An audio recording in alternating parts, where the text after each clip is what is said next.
ये कहानी husband wife की है जिन्हें एक टी पॉट मिलता है जिसके बाद से उनकी जिंदगी ही बदल जाती है। तो शुरुआत में हम देखते हैं एक आदमी जॉन को जो एक कंपनी में नौकरी करता है, वो अपनी वाइफ के साथ एक किराए के घर पर रहता है। अब जो मकान का मालिक है वो उसकी वाइफ को हमेशा ही परेशान करता रहता है, साथ ही वो जॉन को भी सुकून से रहने नहीं देता। जैसे उसका दिल करे वो उसे वैसे परेशान करता रहता है। जॉन की वाइफ एलिस अपने लिए एक अच्छी सी नौकरी ढूंढ रही है, लेकिन उसे कोई भी नौकरी नहीं मिल रही होती। मतलब कि अभी इनका बुरा वक्त चल रहा है, किस्मत इनका साथ ही नहीं दे रही। अब एक तो जॉन का बॉस उसके काम से खुश नहीं, तो दूसरा लाख ढूंढने के बावजूद भी एलिस को अच्छी नौकरी नहीं मिल रही। उन्हें इस मुश्किल वक्त में पैसों की सख्त जरूरत है और जो उनके पास जमा हुए पैसे हैं वो भी तेजी से खत्म हो रहे हैं। अब ये दोनों एक पार्टी में जाते हैं जहाँ इनके सिर्फ दो ही दोस्त थे जो अच्छे थे। उन दो दोस्तों के अलावा पार्टी में इनसे कोई भी बात नहीं करता, मगर इस बात से उन्हें जरा भी फर्क नहीं पड़ता। अगले दिन वो घर का जरूरी सामान लेने के लिए जा रहे होते हैं। वो बातें भी कर रहे थे जहाँ इसी बीच एक ट्रक इनकी गाड़ी से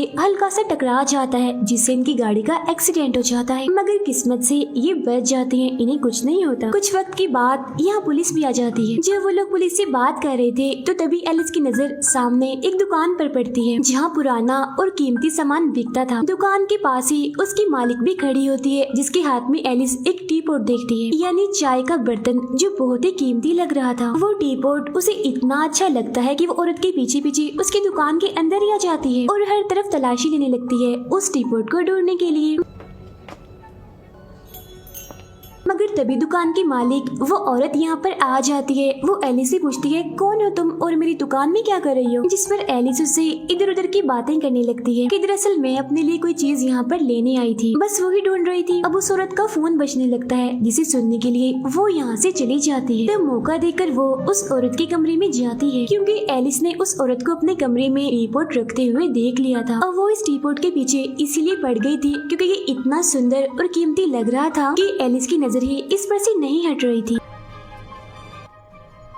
अब क्योंकि वो उसके हाथ लग गया था, इसीलिए उसे चुराकर अपने साथ घर ले आती है। एलिस को वो इतना पसंद आ गया था कि वो उसे हर वक्त ही अपने पास रखती थी। एक दिन उसे चोट लग जाती है, जिस वजह से टी पॉट का ढक्कन अचानक से खुल जाता है। भी जैसे वो ढक्कन हटाती है तो उसमें से उसे पैसे मिलते हैं। ये देखने के बाद वो एक बार फिर खुद को चोट लगाती है और जब टी पॉट को देखती है तो उसमें दोबारा से कुछ पैसे होते हैं। अब यहाँ वो समझ जाती है कि जितनी बार वो खुद को चोट लगाएगी टी पॉट उतनी बार ही उसे पैसे देगा। उधर जॉन को उसका बॉस नौकरी से निकाल देता है। फिर जब वो मायूस होकर घर आता है तो पूरे घर को बिखरा हुआ देखता है। वो एलिस को भी बेड पर आधी बेहोशी की हालत में जख्मी पाता है। उसे काफी चोटें लगी हुई थी। वो समझ नहीं पाता कि घर का ऐसा हाल कैसे हुआ और एलिस जख्मी क्यों है। तो वो मुस्कुराकर उसे कहती है, कुछ नहीं हुआ मुझे, मैं बिल्कुल ठीक हूँ और खुश भी। जब उसे होश आती है तो जॉन उसे बताता है कि मेरी नौकरी चली गई है। ये सुनकर एलिस उसके मुंह पर जोर से थप्पड़ मारती है। अब जाहिर है उसके ऐसा करने से टी पॉट दोबारा से उसे पैसे देता है। तो अब यहाँ वो जॉन को भी इस टी पॉट और इसमें से निकलने वाले पैसों के बारे में बता देती है। फिर पूरी शाम एलिस खुद को और जॉन को चोट पहुंचाकर टी पॉट से पैसे हासिल करती रहती है। अब इस तरह से चोट पहुंचाकर पैसे हासिल करना जॉन को अच्छा नहीं लग रहा था, इसीलिए वो एलिस से कहता है ये कोई नौकरी नहीं है और ना ही पैसे कमाने का ये कोई अच्छा तरीका है। जिस पर वो उसे समझाती है कि और क्या करें, हम इतनी मेहनत करने के बावजूद भी हम पैसे नहीं कमा पा रहे और तुम इस टी पॉट को गॉड की तरफ से दिया हुआ गिफ्ट ही समझो, क्योंकि इसके जरिए हम जितने चाहे पैसे कमा सकते हैं, हमें कोई मेहनत भी नहीं करनी पड़ेगी। तब उसकी ये बातें सुनकर जॉन चुप ही हो जाता है। अगली सुबह वो एलिस के लिए कागज पर ये लेकर गया होता है कि मुझे लगता है इस तरीके से पैसे कमाना हमारे लिए आगे चल के खतरनाक साबित हो सकता है, इसीलिए मैं इस टी पॉट को वापस देने जा रहा हूँ। फिर जैसे उस दुकान के बाहर जाता है तो दुकान बंद होती है। तब वो उस टी पॉट को लेकर एक शो में जाता है, जिसे बाद में टीवी पर भी दिखाया जाता है। अब उस टी पॉट को देखकर एक डॉक्टर काफी हैरान हो जाता है। ऐसा लग रहा था जैसे वो इसके बारे में बहुत कुछ जानता है। फिर जब जॉन घर आता है तो वो दोनों वादा करते हैं कि 10 लाख रुपए कमाने के बाद हम टी पॉट को उस दुकान पर वापस लौटाएंगे। और वो लोग अलग अलग तरीके ढूंढने लगते हैं खुद को चोट पहुंचाने के, जैसे इंजेक्शन लगवाना, टैटू बनवाना, दांत निकलवाना वगैरह, जिसके जरिए वो पैसे कमाकर वॉशरूम में छुपा कर रखते हैं। अब ये दोनों एलिस के घर वालों को खाने पर बुलाते हैं, जहाँ जॉन चिकन लेकर भी आता है, ये जानते हुए भी कि एलिस की फैमिली गोश्त नहीं खाती, बस सब्जियाँ खाती है। लेकिन अपने शो के लिए वो कुछ भी कर सकते थे। अब एलिस की अपनी बहन से बिल्कुल नहीं बनती, इसीलिए वो बार बार उसे चिढ़ाने के लिए बस यही पूछती रहती है कि आखिर कब तक ऐसी रहोगी, बच्चा भी पैदा कर लो। अब जब एलिस की फैमिली चली जाती है तो उनके घर में दो जुड़वा भाई आते हैं, जो आते ही जॉन को मारने लगते हैं और उसे उस टीपॉट के बारे में पूछते हैं। वो बताते हैं कि हमारी दादी ने एक हादसे में इस टीपॉट को बड़ी मुश्किल से बचाया था और साथ ही उन्होंने मरने से पहले हमें बताया था कि वो टीपॉट चोरी हो गया है और हमें पता है कि वो तुम्हारे पास ही है। ये कहते हुए वो उसे और मारने लगते हैं और कहते हैं कि चलो शाबाश, वो पैसे जो टीपॉट से निकले हैं वो हमें दे दो। अब जॉन के पिटने की वजह से टीपॉट ने जो पैसे दिए होते हैं वो पैसे एलिस उन भाइयों को दे देती है और कहती है कि वो टीपॉट अब हमारे पास नहीं है, हमने उसे बेच दिया है, मतलब वो झूठ बोल रही थी। ये सुनकर वो भाई वहाँ से चले जाते हैं, जिसके बाद अब ये दोनों फैसला करते हैं कि अब वो इस टीपॉट की हकीकत जानकर ही रहेंगे कि आखिर इसके पैसे देने की वजह क्या है। ये पता लगवाने के लिए वो लाइब्रेरी में जाते हैं, जहाँ उन्हें पता चलता है कि ये टीपॉट बहुत ही पुराने जमाने का है, जिसके पास कुछ ताकतें हैं। एक सफ़े पर इस टीपॉट को इस्तेमाल करने के नुकसान भी लिखे होते हैं। तब उस सफ़े को पढ़कर एलिस चुपके से अपने पास रख लेती है। अब जैसे ही जॉन उस टीपॉट से होने वाले नुकसान के बारे में पढ़ने लगता है तो देखता है कि वो सफा तो यहाँ से गायब है, किसी ने फाड़ लिया है। अब हमें पता है कि ऐसा किसने किया है। इस बारे में वो एलिस से पूछता भी है, मगर वो इधर उधर की बातें करके उसे ये बात ही भुला देती। घर जाने के बाद वो जॉन से कहती है हमें और बहुत सारे पैसे कमाकर खर्च करने चाहिए, इस जिंदगी में खूब मजे करने चाहिए, एंजॉय करना चाहिए। जिस पर जॉन उसकी बात मान लेता। ये लोग एक महंगी गाड़ी और बहुत ही खूबसूरत आलीशान घर खरीद लेते हैं। इस खुशी में वो अपने घर पार्टी रखते, लेकिन जॉन देखता है कि एलिस का सलूक उसकी दोस्त के साथ अच्छा नहीं है। वो उसके साथ ठीक से पेश नहीं आ रही, बल्कि वो एक अमीर लड़की से दोस्ती कर लेती है। उसके मुकाबले में जॉन का सलूक नहीं बदलता, वो अपने दोस्त के साथ बिल्कुल वैसे ही रहता है जैसे वो पहले था। पार्टी चल ही रही थी कि तभी उनके घर वही डॉक्टर आता है जो उस टीपॉट को देखकर हैरान रह गया था। वो जॉन से कहता है अब दोनों हस्बैंड वाइफ की जिंदगी खतरे में है उस टीपॉट की वजह से, इसी बारे में मैं आपसे बात करने आया। जिस पर वो सोचने लगता है। फिर कुछ देर के बाद कहता है कि इस बारे में मैं पहले अपनी वाइफ एलिस से बात करूंगा। वो दोनों आपस में मशवरा करके बाहर आते हैं। एलिस डॉक्टर से कहती है हम इस बारे में कोई बात नहीं करना चाहते। अब रात के वक्त वो इस टीपॉट के बारे में बात कर रहे होते हैं कि ये हमारे लिए कितना अच्छा है, इसने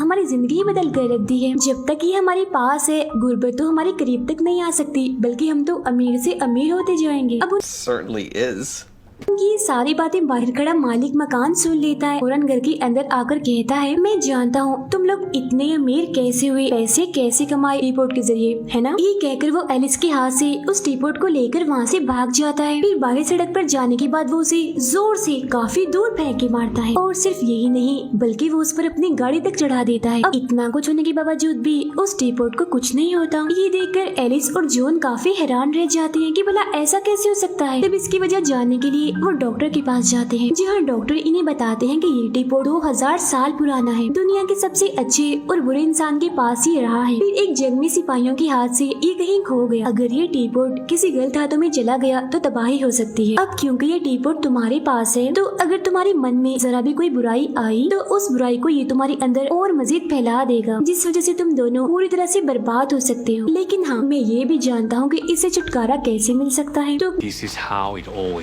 अपनी भलाई के लिए वो टीपॉट तुम मेरे हवाले कर दो। लेकिन एलिस ऐसा करना नहीं चाहती थी, इसीलिए वो इसे देने से मना कर देती है।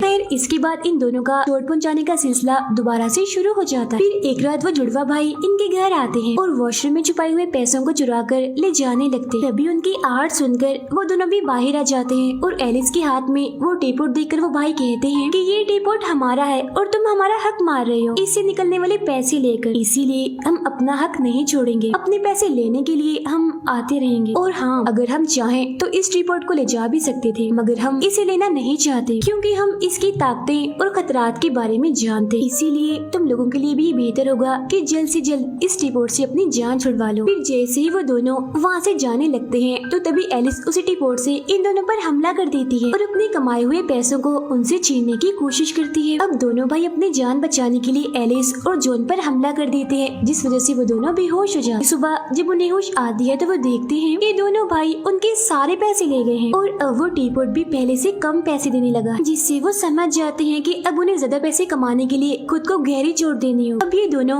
एक बार में जाते हैं जहाँ जॉन एक गुंडे को परेशान करने लगता है। तब बदले में वो उसे बहुत मारता है और हद से ज्यादा जख्मी कर देता है। अगले दिन जब डॉक्टर जॉन से मिलते हैं तो उसकी हालत देखते हुए कहते हैं, तुम तो बहुत बदल गए हो, वजह सिर्फ वो टीपोट ही है। वो अब तुम्हें अपने कंट्रोल में करने लगा है। वो उसे फिर से समझाने लगता है कि देर होने से पहले जल्द से जल्द उस टीपोट से छुटकारा हासिल कर लो। You have nothing left. फिर एलिस को पता चलता है कि टीपोट से पैसे निकलने के लिए ये जरूरी नहीं कि वो खुद को ही चोट पहुंचाए, बल्कि अगर टीपोट के आसपास किसी को भी चोट लगती है तो ये उन्हें तब भी पैसे दे सकता है। अब पैसे कमाने का ये नया तरीका उन्हें बहुत अच्छा लगता है। अब इस तरह से पहले ये लोग एक हॉस्पिटल में जाते हैं जहाँ एक औरत का ऑपरेशन हो रहा होता है। फिर जाते हैं एक मैच में जहाँ दो लोग बॉक्सिंग कर रहे थे, एक दूसरे को मार रहे थे। इसके अलावा ये लोग हर ऐसी जगह पर जाते हैं जहाँ लोगों को किसी न किसी तरह से तकलीफ मिल रही। अब जाहिर है ऐसा करने से उन्हें पैसे भी मिल रहे थे और उन्हें चोट भी नहीं लग रही थी। लेकिन जॉन को अब अजीब लगता है, उसे महसूस होने लगता है कि एलिस अब बदल रही है। वो इतनी अजीब होती जा रही है कि वो दूसरों को नुकसान पहुंचाना चाहती है। पैसे कमाने के चक्कर में वो खुद पर से कंट्रोल ही खोती जा रही है। इस पर इतना जुनून सवार है कि ये पैसे कमाने के लिए किसी की जान भी ले सकती है। तभी वो जैसे ही रोड पर चलती एक औरत को मारने लगती है तो ये देखकर फौरन ही जॉन गाड़ी का स्टीयरिंग घुमा देता है, जिस वजह से एलिस को बहुत बुरा लगता है और वो जॉन को बुरा भला कहकर गाड़ी से उतर जाती है। तभी इन्हें एक और बात पता चलती कि एक दूसरे को बुरा कहने से भी वो टीपोट इन्हें पैसे दे रहा है। तब और पैसे कमाने के लिए एलिस जॉन को ऐसी ऐसी बातें कहती है जिससे उसका दिल टूट जाता है और अब वो जॉन को भी अपने बारे में बुरी बातें करने का कहती है। अब ऐसे करते करते वो दोनों रोज एक दूसरे को बुरा भला कहते। ये सारी वो बातें थी वो हमेशा एक दूसरे को कहना चाहते थे मगर कह नहीं पाते थे। इनमें वो बातें भी थी जो इनके राजों पर से भी पर्दा हटा रही थी, जिससे इन दोनों को पैसे तो मिल रहे थे लेकिन इनका रिश्ता टूटने की नौबत पर आ गया। यहाँ एलिस एक बड़ा राज खोलती है कि शादी से पहले मेरा ताल्लुक हमारे उसी मालिक मकान के साथ था। ये सुनकर जॉन को बहुत गुस्सा आता है और वो उन पैसों को उठाकर एलिस के मुंह पर दे मारता है। फिर वो उस मालिक मकान को मारने के लिए उसके घर जाता है मगर बेचारा खुद ही मार खा के वापस आ जाता है। अब इन दोनों के तो सारे राज बाहर आ गए थे, इसीलिए अभी दूसरे लोगों के पास जाकर उनके राज खुलवाने की कोशिश करने लगते हैं ताकि ये लोग पैसे कमा सके।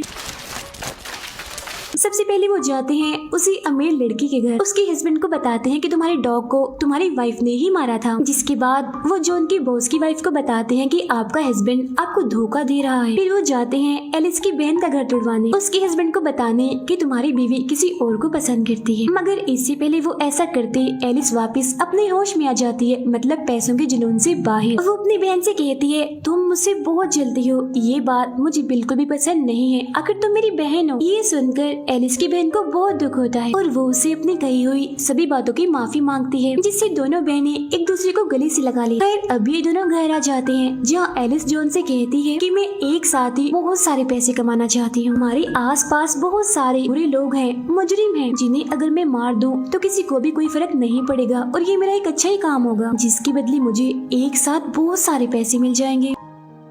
अब ये लोग किसी भी इंसान को मारने से पहले उसकी कब्र खोद लेते हैं। अब जॉन एलिस को रोकना चाहता था, इसीलिए वो उससे पूछता है कि अगर तुम्हें टीपोट और मुझ में से किसी एक को चुनना पड़े तो तुम किसे चुनोगे, जिस पर वो कोई जवाब नहीं देती। ये देखकर जॉन समझ जाता है कि अब बात मेरे हाथ से निकल चुकी, इसीलिए वो डॉक्टर के पास जाता है और वो जॉन से कहते हैं कि अगर तुम चाहते हो कि तुम पर से उस टीपोट का असर खत्म हो जाए तो तुम्हें वो मुझे देना होगा। मगर जॉन जानता था कि ऐसा नहीं हो सकता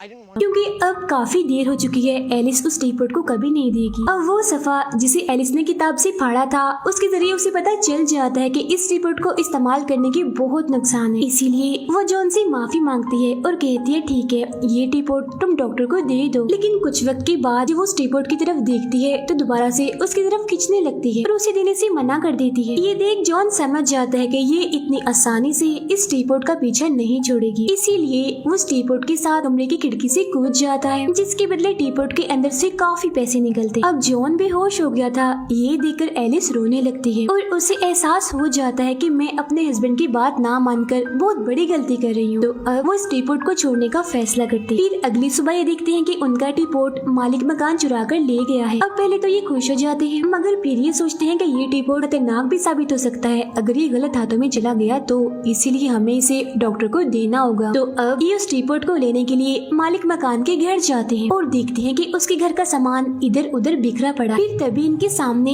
मालिक मकान भी आ जाता है, खून से भरा हुआ। उसके हाथ में गन थी जो उसने इन्हीं की तरफ ही की हुई थी। तब एलिस उसे रोकने की कोशिश करती है मगर वो नहीं रुकता, जिस वजह से जॉन और उसकी हाथापाई हो जाती है। तभी वहाँ मालिक मकान की वाइफ भी आ जाती है जिसके हाथ में भी गन थी। लेकिन इससे पहले कि वो एलिस और जॉन को मारती, यहाँ वो जुड़वा भाई भी आ जाते हैं। उनके पास भी गन थी, इसीलिए वो लोग आपस में ही एक दूसरे पर गोलियां चलाने लगते हैं और एक दूसरे की जान ले लेते हैं। इस गोलीबारी में एलिस और जॉन की जान बच गई थी। अब उनके मरने की वजह से टीपॉट में से बहुत सारा पैसा निकलता है। उस पैसे और टीपॉट को लेकर वो दोनों इस घर से बाहर निकलते। उनके सामने वो डॉक्टर थे जो इन दोनों से टीपॉट की ताकत खत्म करते हैं और टीपॉट लेते हुए कहते हैं कि बड़े बड़े लोगों में से इस टीपॉट को छोड़ने की हिम्मत सिर्फ कुछ लोगों में ही थी और उनमें से आज एक तुम लोग भी हो। टीपॉट से कमाया हुआ बहुत सारा पैसा वो अपने दोस्तों को भी देते हैं और उस जगह को छोड़कर काफी दूर निकल जाते हैं। फिर डॉक्टर भी उस टीपॉट को बीच समंदर में फेंक देते हैं ताकि वो दोबारा किसी के हाथ न लग सके। पानी की गहराइयों में उस टीपॉट को दिखाते हुए ही ये फिल्म यहीं पर खत्म हो जाती।